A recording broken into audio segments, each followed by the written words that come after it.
A warm good morning learners. My name is Shrishti Tamrakar. I am from Department of Commerce and Management, Pandit Sundarlal Sharma, Open University, Chhattisgarh, Bilaspur. In today's session, we are going to discuss about balance of payment. Balance of payment international finance का एक बहुत ही important concept है। Balance of payment एक ऐसा system है जो एक country के रेसिडेंट और बाकी दुनिया के बीच होने वाले सभी इकोनॉमिक ट्रांजैक्शंस को रिकॉर्ड करता है। यह हमें एक कंट्री की इकोनॉमिक हेल्थ, ट्रेड, कॉम्पिटिटिवनेस और मॉनेटरी पॉलिसी को समझने में हेल्प करता है।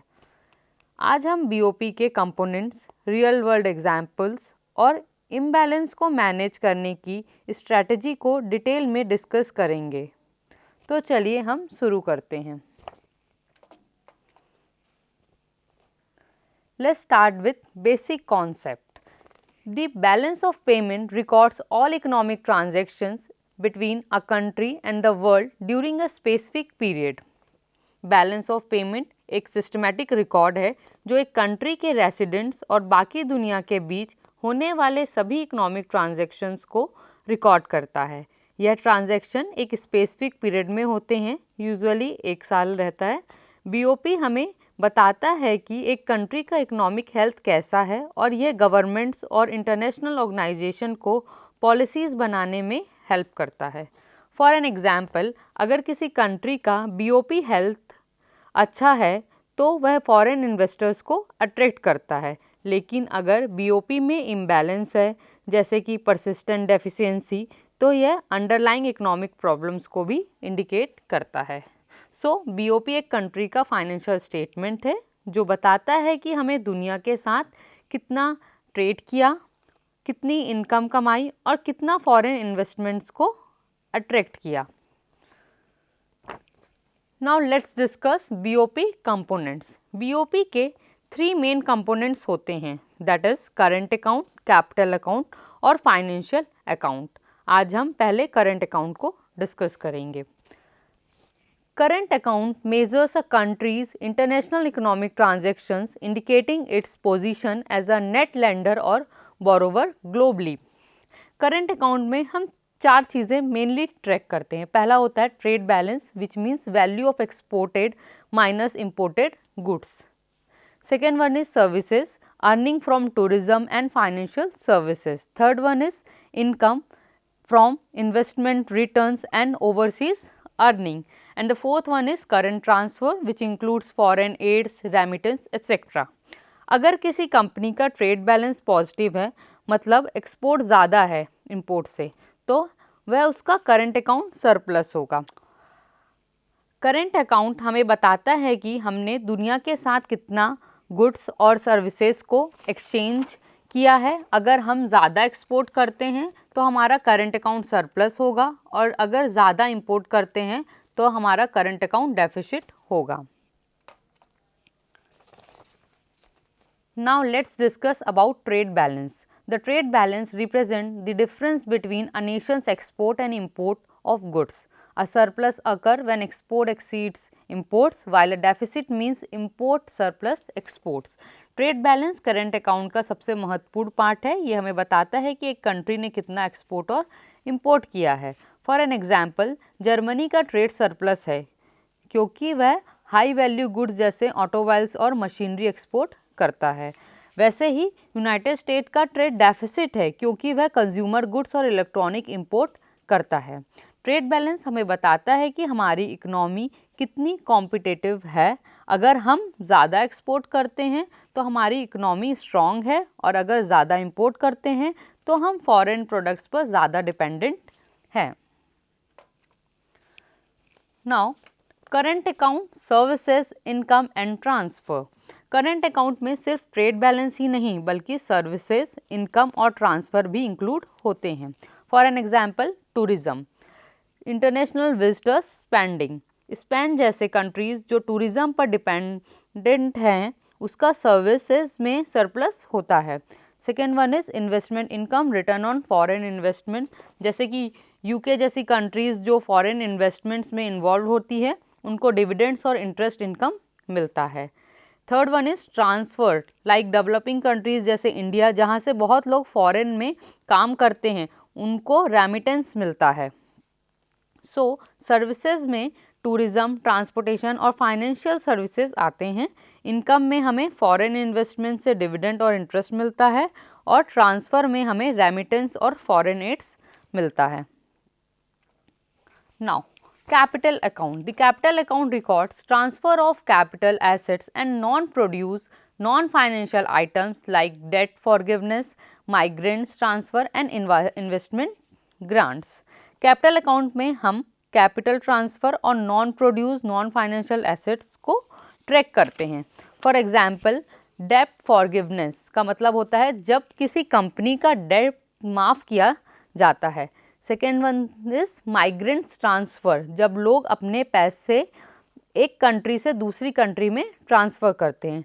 थर्ड वन इज पेटेंट्स और ट्रेडमार्क्स, इंटेलेक्चुअल प्रॉपर्टी राइट जब हम एक्सचेंज करते हैं। सो कैपिटल अकाउंट में हम वह ट्रांजैक्शन ट्रैक करते हैं जो डायरेक्टली प्रोडक्शन से रिलेटेड नहीं होते, जैसे कि डेट फॉरगिवनेस या माइग्रेंट्स का पैसा ट्रांसफ़र करना। Now capital account foreign direct investment, FDIs। FDI एक इम्पॉर्टेंट पार्ट है कैपिटल अकाउंट का। इसमें एक फॉरेन एंटिटी किसी डोमेस्टिक कंपनी में लॉन्ग टर्म के लिए पैसे इन्वेस्ट करती है। लाइक टोयोटा ने US में मैन्युफैक्चरिंग प्लांट लगाया जो FDI का एक एग्जाम्पल है। वैसे ही चाइना ने यूरोप की टेक कंपनीज को एक्वायर किया जिससे उनको टेक्नोलॉजी ट्रांसफ़र और मार्केट एक्सपेंशन मिला। सो FDI से हमें कैपिटल, टेक्नोलॉजी और जॉब मिलते हैं, लेकिन इसमें नेशनल सिक्योरिटीज़ और इकोनॉमिक सोवरेनिटी को कंसर्न भी बढ़ जाता है। Now portfolio investment. Portfolio investment में हम स्टॉक्स, बॉन्ड्स और म्यूचुअल फंड्स को परचेज करते हैं, लेकिन कंट्रोल लेने का इंटेंशन इसमें हमारा नहीं होता है। For an example, US pension fund ने जापानीज गवर्नमेंट बॉन्ड में इन्वेस्ट किया। वैसे ही जर्मनी म्यूचुअल फंड ने ब्राज़ीलियन माइनिंग कंपनी के शेयर्स खरीदे। सो पोर्टफोलियो इन्वेस्टमेंट से हमें फाइनेंशियल रिटर्न मिलता है, लेकिन ये वॉलेटाइल हो सकता है और ग्लोबल इकोनॉमिक कंडीशन पर डिपेंड करता है। Now our third important component of BOP is financial account. The financial account tracks cross-border movement of financial assets and liabilities, showing how countries finance their international activities. A surplus indicates net foreign capital inflow while a deficit represents net outflow, revealing key pattern in global investment flow. Financial account में हम financial assets और liabilities को track करते हैं। इसमें direct investment, portfolio investment और reserve assets सम्मिलित होते हैं। फॉर एन एग्जाम्पल, अगर किसी कंट्री का फाइनेंशियल अकाउंट सरप्लस है, मतलब वह फॉरेन कैपिटल अट्रैक्ट कर रहा है, और अगर डेफिसिट है तो वह ज़्यादा इन्वेस्ट कर रहा है फॉरेन कंट्री में। सो फाइनेंशियल अकाउंट हमें बताता है कि हमारी कंट्री कैसे अपने करंट अकाउंट इम्बैलेंस को फाइनेंस कर रही है या करती है। Now financial account for government and private transaction. The financial account encompasses both government and private financial flow. So government transaction basically focuses on central bank management of foreign reserve, while private flow includes investment from individual, corporations and institutions. Now let's understand BOP equilibrium and disequilibrium. Balance of payment equilibrium occurs when a country's international transactions are balanced with total inflows matching outflows. However, most nations typically operates in a state of disequilibrium. This disequilibrium manifests as either surplus or deficit. Deficit indicates external borrowing need, while surplus reflects net foreign assets accumulation. Balance of payment equilibrium तब होता है जब current account, capital account और financial account का total balance zero हो, लेकिन ये theoretically ही सही है। ज़्यादातर जो हम देखते हैं कंट्रीज़ में डिसइक्विलिब्रियम ही होता है। अब ये डिसइक्विलिब्रियम सरप्लस भी हो सकता है, डेफिसिट भी हो सकता है। So balance of payment disequilibrium से हम में यह पता चलता है कि किसी कंट्री को इकोनॉमिक प्रॉब्लम हो सकती है, जैसे कि ज़्यादा डेट या vulnerability to external shocks. Now, let's discuss what are the factors which influence balance of payment. Here, the first factor is exchange rate, which impact export competitiveness. Second factor is inflation, which affect the cost of goods. And the third factor is interest rates, which influence our capital flows. Now, let's discuss one real world example of BOP issues. Now, let's discuss real world example of BOP issue. Balance of payment एक real world example को लेके हम समझते हैं। Specifically दो hypothetical countries के through हम समझेंगे। इन दोनों कंट्रीज़ के बीओपी इम्बैलेंस अलग अलग चैलेंजेस और अपॉर्चुनिटीज़ प्रेजेंट करते हैं। तो चलिए इन एग्जाम्पल को डिटेल में समझते हैं। पहले बात करते हैं कंट्री ए की। कंट्री ए एक ऐसी कंट्री है जो persistent current account surplus maintain करता है। इसका मतलब है कि कंट्री ए अपने एक्सपोर्ट से ज़्यादा पैसे कमाता है compare to import. Now let's discuss some features of country A. Country A is export driven economy with strong reserve. Country A technology और मैन्युफैक्चरिंग में स्ट्रॉन्ग है, जैसे जर्मनी जो ऑटोमोबाइल्स और मशीनरी एक्सपोर्ट करता है। इसके पास सरप्लस की वजह से कंट्री ए के पास सब्सटेंशियल फॉरेन एक्सचेंज रिजर्व होते हैं और कंट्री ए अपने सरप्लस का यूज़ करके फॉरेन कंट्रीज़ में हेवनली इन्वेस्ट करता है। Now let's discuss some challenges faced by country A. Here the first one is under valued currency. Country A का करेंसी अंडर वैल्यूड हो सकता है, जिससे उसका एक्सपोर्ट कॉम्पिटिटिव तो होता है लेकिन इससे ट्रेड टेंशन भी बढ़ सकता है। Second one is trade tension in the challenges faced by country A. Other countries को लोग सकता है कि कंट्री ए अनफेयर अपने एक्सपोर्ट्स को प्रमोट कर रहा है, जिससे ट्रेड वॉर्स या ट्रैफिक इम्पोज भी हो सकता है अदर कंट्रीज़ के द्वारा। सो कंट्री ए का करंट अकाउंट सरप्लस इसलिए है क्योंकि वह टेक्नोलॉजी और मैन्युफैक्चरिंग में स्ट्रॉन्ग है, लेकिन इसका करेंसी अंडर वैल्यूड होने की वजह से ट्रेड टेंशन हो सकते हैं, जैसे कि यूएस चाइना ट्रेड वॉर में हमने देखा था। अब बात करते हैं हम कंट्री बी की, which is import dependent with rising external debt. Country B एक ऐसी कंट्री है जो chronic current account deficit face करता है। इसका मतलब है कि कंट्री बी अपने इंपोर्ट्स को फाइनेंस करने के लिए फॉरेन इन्वेस्टर्स पर डिपेंडेंट है। Let's discuss some key features of country B. The first one is reliance on import. Country B consumers goods और एनर्जी इंपोर्ट पर हेवनली डिपेंड करता है, जैसे कि यूनाइटेड स्टेट जो इलेक्ट्रॉनिक और ऑयल इंपोर्ट करता है। वैसे ही कंट्री बी अपने डेफिसिट को फाइनेंस करने के लिए फॉरेन इन्वेस्टमेंट अट्रैक्ट करने की कोशिश करता है और इस रिलायंस की वजह से कंट्री बी का एक्सटर्नल डेट बढ़ जाता है। Okay, then let's discuss about the challenges faced by country B. The first one is vulnerability to capital outflows. अगर फॉरेन इन्वेस्टर्स अपना पैसा निकाल ले तो कंट्री बी को फाइनेंशियल क्राइसिस का सामना करना पड़ सकता है और कंट्री बी का करेंसी वीक हो सकता है, जिससे इंपोर्ट्स और महंगे हो जाते हैं और इन्फ्लेशन भी उस कंट्री में बढ़ जाता है। सो कंट्री बी का करंट अकाउंट डेफिसिट इसलिए है क्योंकि वह कंज्यूमर गुड्स और एनर्जी पर डिपेंड करता है, लेकिन फॉरेन इन्वेस्टमेंट पर डिपेंड होने की वजह से उसका एक्सटर्नल डेट बढ़ जाता है और करेंसी वीक हो सकती है। Now let's compare both country A and country B. अब दोनों कंट्रीज़ को हम कंपेयर करके देखेंगे।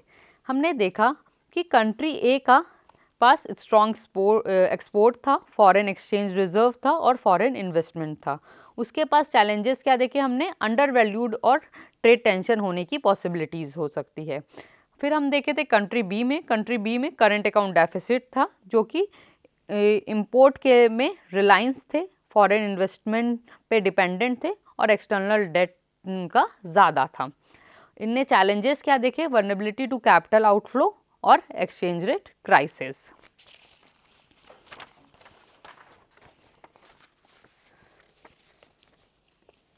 सो we can conclude that country A से हम यह सीख सकते हैं कि स्ट्रॉन्ग एक्सपोर्ट इकोनॉमी को स्ट्रॉन्ग बनाता है, लेकिन ट्रेड टेंशन से बचना हमें ज़रूरी है। कंट्री बी से हमें ये पता चला कि इंपोर्ट पर ज़्यादा डिपेंड करना रिस्की हो सकता है। So country A and country B दोनों की बीओपी इम्बैलेंस के डिफरेंट चैलेंजेस और अपॉर्चुनिटीज़ प्रेजेंट करते हैं। कंट्री ए का सरप्लस उसको इकोनॉमी स्ट्रॉन्ग बनाता है, लेकिन ट्रेड टेंशन क्रिएट कर सकता है। कंट्री बी का डेफिसिट उसको इकोनॉमी वल्नरेबल बनाता है, लेकिन फॉरेन इन्वेस्टमेंट अट्रैक्ट करना होगा और उसमें डिपेंडेंसी बढ़ जाती है। सो बीओपी इम्बैलेंस को मैनेज करना ज़रूरी है ताकि सस्टेनेबल इकोनॉमिक ग्रोथ हम अचीव कर पाएँ। पॉलिसीज़ को टेलर करना ज़रूरी है हर कंट्री के स्पेसिफिक कंडीशन के हिसाब से। Now strategies for managing BOP imbalance. Countries facing current account deficits can improve their position through export promotion, enhanced competitiveness, and targeted fiscal policies. Exchange rate adjustment provides an additional balance mechanism. BOP imbalance को manage करने के लिए हमें strategic policies बनानी पड़ती है। पहला है इसमें स्ट्रैटेजी जो है promote exports, enhance trade competitiveness. इसमें हम क्या कर सकते हैं, हम ट्रेड एग्रीमेंट्स और डोमेस्टिक कॉम्पिटिटिवनेस को इम्प्रूव कर सकते हैं। Second one is fiscal policies, manage domestic demand, domestic consumption को हमें क्या करना चाहिए, रिड्यूस करना चाहिए।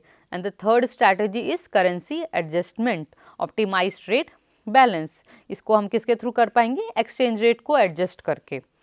अगर हमारा करंट अकाउंट डेफिसिट है तो हमें एक्सपोर्ट प्रमोट करना चाहिए और इंपोर्ट को कंट्रोल करना चाहिए। अगर सरप्लस है तो हमें डोमेस्टिक इन्वेस्टमेंट और इंपोर्ट को इनकरेज करना चाहिए।